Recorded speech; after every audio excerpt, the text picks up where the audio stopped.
안녕하세요. 신비한 주식사전에 오신 것을 환영합니다. 저는 신비한 주식사전 채널을 함께할 이루이고요. 오늘은 7월 1일 밤 12시를 지나서 금요일입니다. 본격적인 장마가 시작됐는데요. 비가 오면 왠지 기분도 다운되고 마음이 울적해지는 것처럼 내가 보유한 종목도 장마철 비처럼 계속 떨어지고 있어 우울해지는 것 같습니다. 구독자 K님께서 미래반도체 분석을 요청하셨는데요. 여러분들 중에서도 이 종목 꼭 분석 요청해보고 싶다 하시는 분들은 영상 댓글로 문의하시거나 아니면 빠르게 답변을 받아야겠다 하시는 분들은 고정 댓글창에 카카오톡 링크를 첨부해놨습니다. 여기서 질문해주시면 채팅으로 제가 답변을 드릴게요. 오늘 미래반도체 전망과 대응 전략도 준비되어 있으니까요. 추가로 궁금하신 점은 신비한 주식사전 채팅창으로 많이 올려주시면 되세요. 영상 시작 전에 여러분들 구독과 좋아요, 알림 설정 꾹 눌러놓으세요. 여러분들의 구독과 좋아요, 알림 설정은 영상 제작에 큰 힘이 되니까 많은 참여 부탁드리고요. 먼저 미래반도체 주가 흐름은 어떻게 변하고 있는지 체크해 보겠습니다. 지금 미래반도체 살펴보면 마이너스 2.7%로 하락 마감되었는데요. 오늘 윗꼬리가 달리며 거래량은 많지 않은 것으로 보아서는 손절 물량이 나온 것 같고요. 25,250원에 가격을 종료를 하며 거래대금은 68억 원이 실렸습니다. 오늘 차트의 흐름을 보시면 일단은 하락으로 출발해서 여기 마이너스 3.28% 부근까지 하락을 했고요. 11시 부근까지는 반등에 대한 약간의 기대감이 가져왔지만 바로 11시 기점으로 하락이 전환되며 지금 바닥권을 지지하며 버텨주고 있는 모습을 보이고 있습니다. 그러면서 마이너스 2.7%까지 내려온 모습을 보이고 있고요. 수급의 변화는 외국인과 개인이 팽팽한 매수세와 매도세를 이어갔지만 외국인이 3억 8천만원, 개인이 4억 9백만원으로 개인의 매도세가 조금 강한 모습을 보였는데요. 단기간 18,530원에서 고점인 32,400원까지 75%의 상승을 보인 후에 지지 구간을 만들어주는 듯 보였으나 결국에는 지지 구간을 무너뜨리고 하락세를 이어가고 있는데요. 상승의 요인으로는 필라델피아 반도체 지수 급등 및 하반기 반도체 수급 개선 기대감에 주목을 받으며 상한가를 만들었습니다. 이날이요. 미래반도체가 공급하는 대표적인 상품은 D램, 낸드 플래시, SSD 등으로 삼성전자와 메모리 AS 서비스 대행 계약을 맺고 세계 유일 메모리 AS 센터를 운영하고 있습니다. 2023년 1월 27일 상장을 했고 공모가 희망밴드 최상단인 6,000원으로 확정을 해 코스닥에 상장을 했으며 상장 첫날 따상에 성공을 했는데요. 공모가 당시 시가총액이 867억으로 현재 시가총액 3,646억, 4배 이상 증가를 했습니다. 전체 상장 주식수는 1,443만 8천주로 대주주 지분 74.32% 고정 물량과 상장 후 6개월 뒤인 7월 27일 95만 5,078주가 의무보호기간이 해제가 되어 시장의 물량이 풀리게 되며 18개월 뒤인 24년 7월 29일 983만 5,835주가 또다시 의무보호기간이 해제가 됩니다. 이 점 참고하시고요.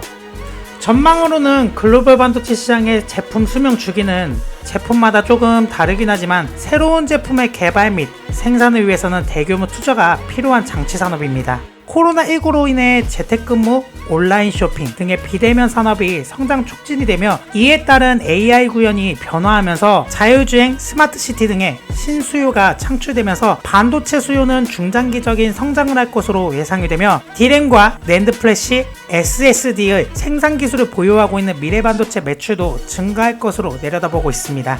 이제 차트로 넘어가 대응 전략을 좀 살펴보도록 할 텐데요. 여기까지 전망에 대해서 내용이 충분했다 생각이 드신다면 지금 당장 여러분들 구독과 좋아요, 알림 설정 눌러놓으시고 추가로 궁금하신 내용은 댓글로 남겨놓으시면 추가로 제가 영상을 제작해 보충해 드리도록 할게요.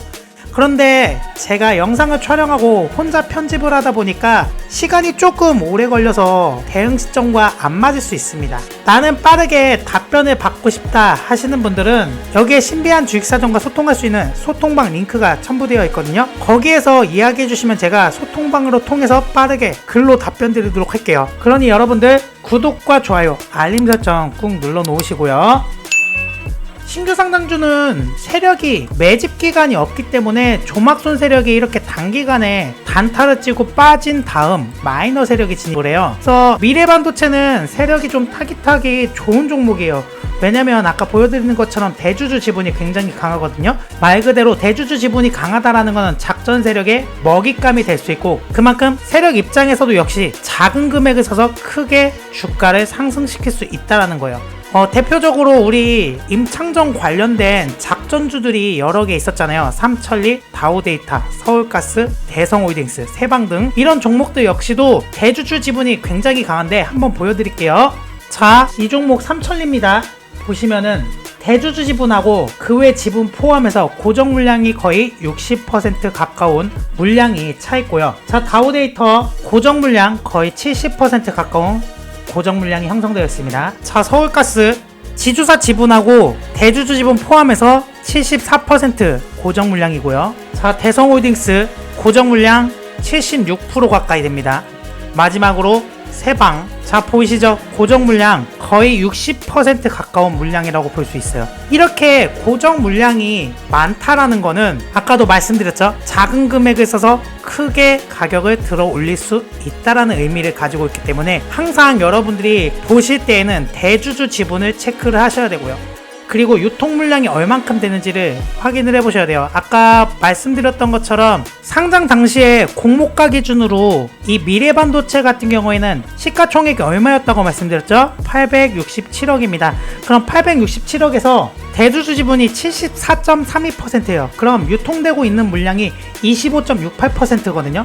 그럼 그 당시에 유통되고 있는 물량이 얼마였냐? 222억 밖에 되지 않았다라는 거예요. 그래서 500억 미만의 종목 같은 경우에는 거의 조막순 세력들이 많이 개입하기 때문에 하루의 이슈만으로도 가격을 들어 올렸다가 빼는 경우가 많아요. 지금 미래반도체 처음 상장 당시에 보면은 이곳에서 가격을 단기간에 들어 올리고 그 다음에 가격이 빠집니다. 그러면서 이렇게 등락을 보이며 움직이고 있는데요. 근데 여기서 좀 구간이 어떤 차트랑 좀 비슷하지 않아요? 아시려나?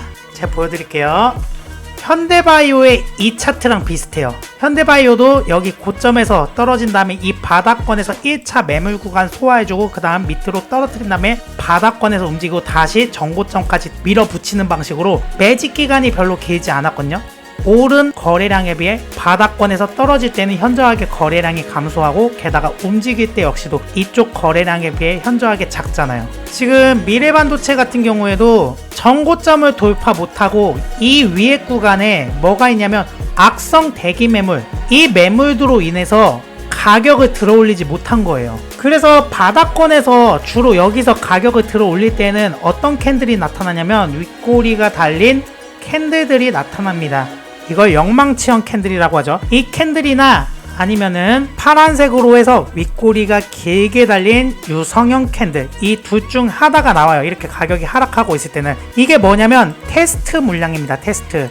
가격을 들어 올릴 때 어느 구간에서 악성 대기 매물이 많이 존재하는지를 확인을 해요. 보면은 여기서 정확히 맞고 떨어지다가 돌파하니까 위로 가잖아요. 그쵸? 그리고 조막센 세력이 한 번 더 치고 올리기 전에도 여기서 테스트라는 걸 했어요. 정확하게 이 고점을 뚫지 못하고 여기서 맞고 떨어진다라는 거예요. 중간에 한 번씩 테스트를 하면서 물량 매직과 함께 가격이 떨어졌던 겁니다. 차트를 해석할 때에는 여러분들 이 캔들 하나가 정말 그냥 단순하게 매도세가 강했네, 매수세가 강했네 이런 걸 판단하는 게 아니고요. 이 영망치형 캔들, 죄송해요, 빨간색이어야 되는데 이게 영망치형이야. 빨간색이, 파란색은 유성형입니다. 이 영망치형 캔들이 하락 구간이냐 횡보 구간이냐 상승 구간이냐 이거에 따라서 내가 어떤 포지션을 취해야 하는지 생각을 해야 돼요. 전략을 짜야 된다고요. 여러분들 이 영망치형 캔들이 어느 구간에서 떠야 가장 크게 상승할 것 같으세요? 첫 번째 이 상승하는 구간, 두 번째 횡보하는 구간, 세 번째 하락하는 구간. 자, 설명드릴게요. 이런 상승하는 구간에서 영망치형 캔들이 떴다. 그렇다라는 거는 뭐냐? 이 밑에 구간에서 차익 매물이 실현이 된 거기 때문에 이거는 밑으로 더 떨어진다라는 경고 신호라고 볼 수 있습니다. 그럼 이런 상승하고 있을 때 매수를 해야 돼요? 매도를 해야 돼요? 매도의 포지션을 가져야 된다고요. 그래서 영망치형이 거래량이 실리면서 위에서 달렸을 때는 그때는 매도의 포지션으로 가져가야 된다는 겁니다. 그리고 횡보하는 구간에서는 절대로 영망치형 캔들이 나오되 이렇게 밑으로 빠지는 망치형 캔들이 나오면 안 돼요. 아니면 파란색으로 해서 이런 교수형 캔들이 나오면 안 된다고요. 왜냐면 우리 길을 가다가 이렇게 잘 가고 있는데 위로 뚫는 거는 상관이 없어요. 그렇지만 싱크홀 알잖아요. 이 싱크홀이 딱 생겼네? 그렇다라는 거는 이렇게 망치형으로 생겼어요. 밑으로. 그러면 이 빠진 싱크홀을 메꾸기 위해서 뭐죠? 집안에 보수공사를 하잖아요. 보수공사를 했더라도 기존 집안하고 비교했을 때 균형이 맞지 않아서 다른 곳이 무너질 수 있기 때문에 절대 이렇게 가격대가 횡보하는 구간에서는 아까 말씀드렸던 것처럼 이렇게 망치형이나 이런 교수형이 뜨면 안 됩니다. 그러면 밑으로 빠져요. 여기 보시는 것처럼 잘 보이시려나? 자, 여기요. 뭐가 떴죠? 제 말대로 망치형 캔들 떴잖아요. 그럼 보수공사 한 거예요. 그런데 밑으로 다시 빠지잖아요. 게다가 이 지지구간 무너뜨리고요. 그런 것처럼 이런 것들은 좀 조심하셔야 되고, 이런 횡보하는 구간에서 이렇게 영망치형이 나왔다. 그거는 이제 위에 이렇게 대기 매물들을 거의 소진시켜줬기 때문에 위로 상승할 확률이 큽니다. 그리고 하락 구간에서는 이제 바닥을 다 다졌어. 이제 올릴 준비를 할 건데 기간이 너무 소요가 돼. 그러니까 하락, 횡보, 상승이 만들어지는 거잖아요. 하락할 때 들어온다라는 거는 뭐다? 이제 횡보의 구간을 만들어야 되기 때문에 기간이 소요가 되지만 확실하게 크게 간다. 그리고 횡보의 기간에서는 이제 상승할 일만 남았기 때문에 이제 조만간 상승 시그널로 보면 되는데, 여기서는 하락하고 있는데 이렇게 영망치형 캔들이 떴잖아요. 그건 왜 그러냐면 상장된 지 얼마 안 됐고 개인들이나 세력의 물량이 없는 상태예요. 거의. 그렇기 때문에 단기간에 이렇게 지지 구간을 만들어주면서 이렇게 크게 상승할 수 있었던 거지, 막 미친듯이 이렇게 계속 떨어지고 있었던 구간이라면 여기서 당연히 횡보 구간 만들고 이렇게 올라갔을 거라고요. 그렇지만 이렇게 상장된 기간에 비해 짧은 경우에는 여기는 단기 급등을 의미할 수 있다라고 생각을 하시면 돼요. 지금 차트 보면은 여러분들 느끼실 거예요. 참 제가 말한 것들 여기 계속 뭘 만들어준다? 망치형 캔들이 만들어준다. 지금 그 의미는 벌써 하락 시그널은 나왔어요.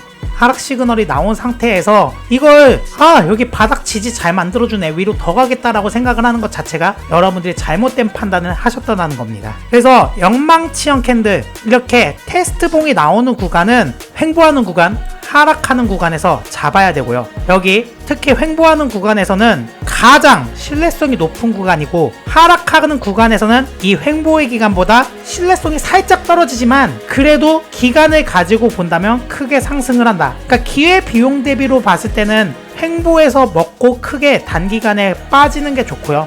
나는 좀 단타나 이런 것들 잘 대응 못해 하시는 분들은 이렇게 한 곳에다가 박아놓은 다음에 매집해 가면서 그때 한번 큰 슈팅이 나왔을 때 크게 먹고 가는 전략을 세워야 된다는 거죠. 그래서 지금 흐름을 보면은 여기 구간에서 되게 거래량이 많잖아요, 상승했을 때. 근데 이만큼 거래량은 분명히 매수자가 들어왔다라는 거거든요. 그러면 반대로 이 가격까지 떨어졌다라는 거는 이 거의 본전가까지 오잖아요. 이만큼의 물량이 나와야 되는데 지금 거래량을 봤을 때 없죠.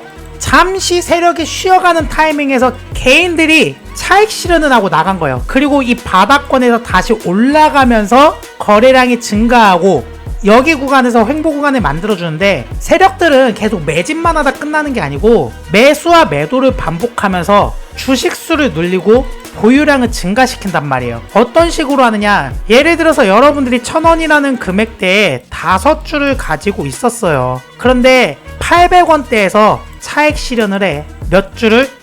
5주가 아니고 10주로 할게요. 10주. 이거 조금 표현이 애매했다. 10주, 1,000원에 10주를 가지고 있었어요. 800원 가격에 5주를 매도를 한 거야. 그럼 800원에 5주를 매도하면 얼마? 4,000원이라는 금액을 내가 시드 자금으로 확보하게 되겠죠. 근데 가격이 떨어졌어. 500원대의 가격 지지라인을 만들어주네? 그러면 500원에 4,000원치는 몇 주를 살 수 있어요? 8주를 살 수 있어요. 그러면 기존에 5주를 손절을 했으니까 5주가 남아있겠죠. 그럼 5주에 기존에 500원에서 4,000원치를 샀으니까 8주가 늘어난단 말이에요. 그러면은 세력이 평단이 처음엔 1,000원이었다고 쳐봐요.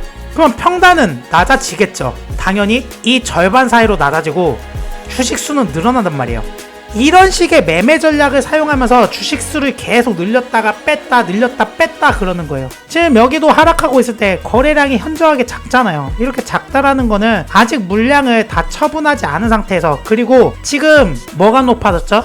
시가총액이 높아졌어요. 그럼 당연히 유통되고 있는 금액대도 높아졌단 말이에요. 그럼 매집 기간이라는 게 들어가 줘야 되기 때문에 이럴 때에는 이렇게 횡보하는 척 하다가 밑으로 빠지면서 다시 바닥권이 내려왔을 때 기간을 가지고 이 정고점 이상 또는 부근까지 이렇게 슈팅을 준다라는 거죠. 그러니까 미래 반도체는 미래 가치가 있기는 하지만 단기적으로 봤을 때는 지금 하락으로 이어질 가능성이 있고, 세력을 좀 평단가를 말씀을 드리자면 평단가는 23,900원 정도로 예상이 되고요. 그 이하일 수도 있어요. 그래서 만약에 23,900원 밑으로 떨어질 경우에는 이 23,900원을 돌파할 때 다시 한번 추매를 하시던가, 아니면 지지 구간이 만들어지는 걸 보고 그때 31,000원 정도 돌파를 하면 이 정고점 37,000원에서 38,000원까지 갈 수 있으니까요. 꼭 여러분들이 지지하셔야 되는 구간은 얼마?